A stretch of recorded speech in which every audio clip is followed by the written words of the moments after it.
क्या खूब कहा है किसी ने कि अगर किसी चीज को पूरी शिद्दत से चाहो तो पूरी कायनात उसे आपसे मिलाने में जुट जाती है। दोस्तों, law of attraction and manifestation पे आपने बहुत से वीडियोस देखे होंगे, ट्राई भी किया होगा, लेकिन हो सकता है कि ठीक से ना हो पाया हो।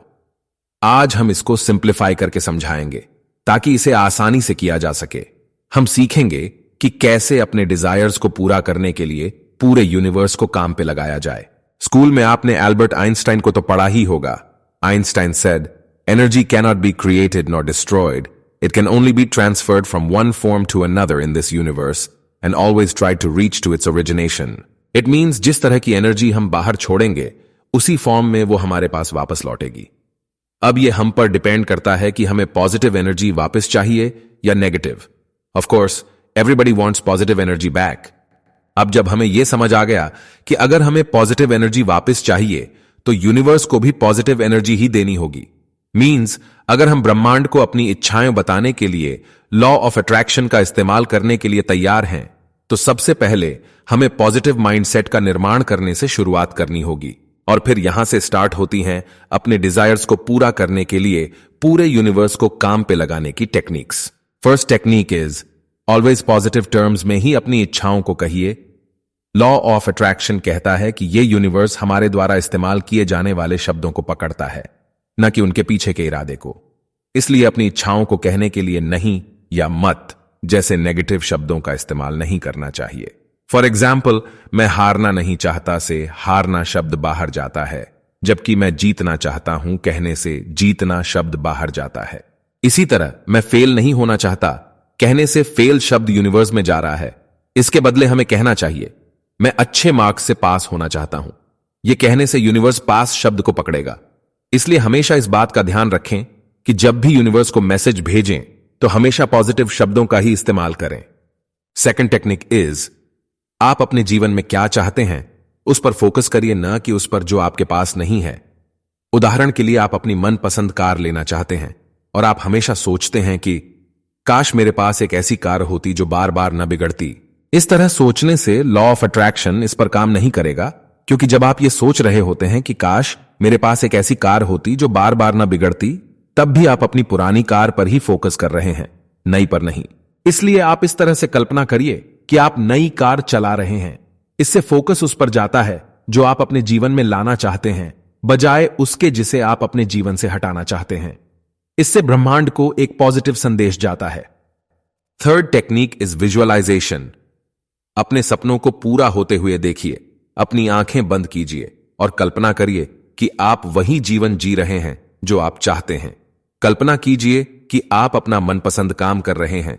फॉर एग्जाम्पल, आपको एक सक्सेसफुल यूट्यूबर बनना है, तो आप फोकस कीजिए कि आप जो कंटेंट बना रहे हैं वो बहुत ही अच्छा है और आपके व्यूअर्स के लिए एक अच्छी वैल्यू ऐड कर रहा है, जिससे आपका चैनल ग्रो कर रहा है।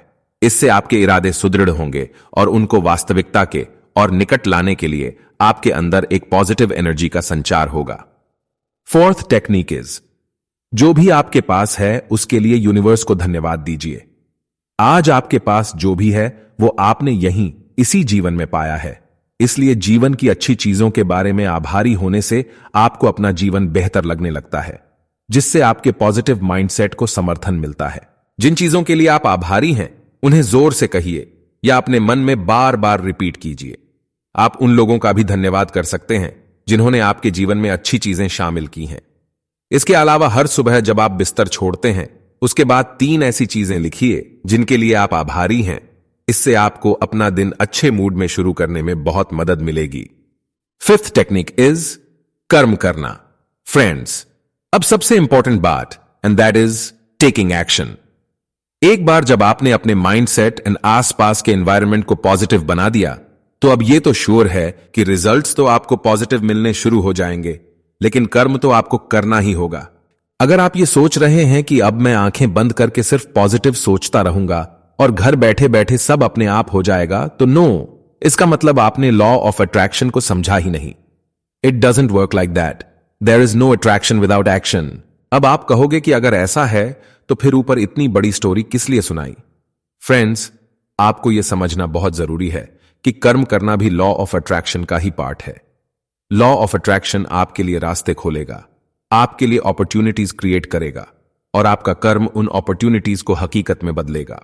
हां, यहां पर हम आपकी ये मदद अवश्य करेंगे कि कर्म करने के लिए स्वयं को मोटिवेट कैसे रखें।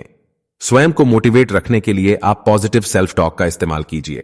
जब भी आप कोई मुश्किल काम की शुरुआत करने जा रहे हों तो अपने बारे में नेगेटिव विचारों का आना एक स्वाभाविक बात है और यह आपको आगे बढ़ने से रोक सकता है। अगर आप खुद को नेगेटिव तरह से सोचते हुए पाएं तब अपने आप से बात कीजिए कि सभी लोग कभी ना कभी तो शुरुआत करते हैं। कोई भी शुरुआत में परफेक्ट नहीं होता, तो मैं भी प्रैक्टिस से इस मुश्किल काम में परफेक्ट बन सकता हूं और उस नेगेटिव विचार की जगह पॉजिटिव विचार ले आइए।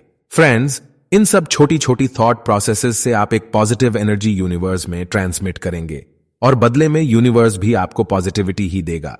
और जब आप में पॉजिटिविटी आएगी तब आपको मुश्किल से मुश्किल काम भी आसान लगने लगेगा। बार बार इन टेक्निक्स की प्रैक्टिस करने से आप नोटिस करोगे कि धीरे धीरे ये आपके लिए काम करने लगेगा और आपको रिजल्ट्स दिखने लगेंगे।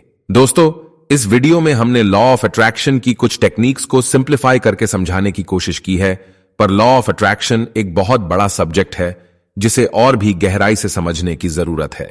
अगर आपको यह वीडियो अच्छी लगी हो और आप चाहते हो कि हम इस पर और डिटेल्ड नॉलेजेबल वीडियोस लेकर के आएं, तो प्लीज हमें कमेंट्स करके बताएं। अगर हमें 20-25 कमेंट्स इस पर और वीडियोस बनाने के लिए आते हैं तो हम और डीप रिसर्च करके कुछ वैल्यूएबल वीडियोस अवश्य लेकर के आएंगे। और अगर ये वीडियो आपको पसंद आया हो तो हमारे चैनल को सब्सक्राइब जरूर कर देना एंड बेल आइकॉन को भी अवश्य प्रेस कर देना। Thank you very much.